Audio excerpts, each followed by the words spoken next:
in an Orthodox priesthood Hindu family. I was born in a Hindu family to Brahmin priests. My grandfather, my great-grandfather, and my great-great-grandfather were Hindu priests. It was unthinkable and offensive for a daughter of a granddaughter of a priest to come away from that system. I was so hungry for God.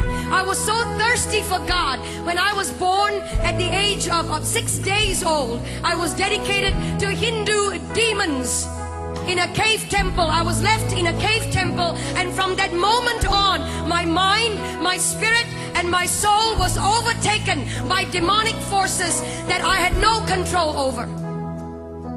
I could not control these forces. They controlled me. Every decision I made, everything I became. I began to learn to worship the names of over 2,000 gods. Over 2,000 gods by memory. It was required of me. It was required of the priesthood. And I, as an obedient daughter of a priest or granddaughter of a priest, I learned the names of 2,000 gods. At the age of 19 or 20, I was so hungry for God, but I did not know His name, where He was, who He is. And so I started a journey of pain and darkness. At the age, in my late teens, in 1920, I became discipled under a witch. And the reason I went into that was not to harm anyone, but to find God. Any which way at all. When you're hungry, you get desperate. And when you're desperate, you will do anything to find God. And so I went after Him. And I didn't find Him in the pages of Hinduism. I didn't find Him in the pages of the priesthood creed. I didn't find Him in the pages of mantras and prayers that I was taught to believe in. I didn't find Him in the rooms of temples. Huge temples. I would go into that and want to look for God. There was one time I was in southern India, and there was in this temple, I went in and I opened the curtain. There was a veil that divided the holy area from the rest of the public. Well, I couldn't wait. I had no authority to go into that area. Only a male priest could go in there. I opened the curtain, and there was a 10-foot idol. 12 arms, 12 faces, myriad number of eyes. He didn't see me. He couldn't hold me. He had eyes and could not see me.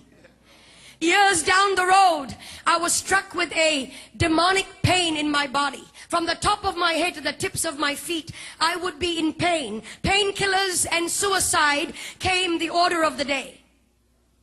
I took painkillers every day, more than the required dose, just to knock myself out.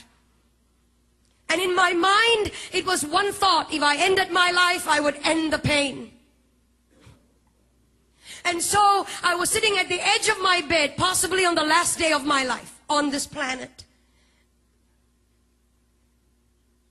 Sometimes, when it all looks lonely, you feel that nobody really cares. Hear me, young people. He's watching over you. He's watching over you. And it may not be tangible, but He's over you. And He loves you. And He'll come through for you if you would just focus on Him and let the other stuff go. And I was sitting at the edge of my bed, frustrated, fed up. And I cried out, like you have cried out, Jesus! I'd heard of that name when I was growing up. Christmas cards. Christian people that would come to my door and tell me He died for you. And I would resist them and argue with them.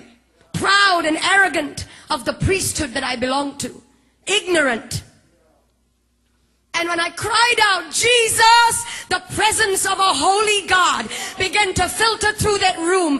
That room was darkened. The lights were switched off. I was sitting on the edge of my bed. I never saw His face, but His voice was as audible as anything that I've ever heard before. I am Jesus. I am God. And He touched my body. No doctor could cure the disease that was in my body. No doctor could heal me. young man, no doctor could provide the answers. Nothing out there can. And I've been there, done it, and I've tried it. Everything, the darkest road, I've taken it. Gentlemen, and he came to me, he touched my body. In an instant, that disease left my body. In an instant, I was healed.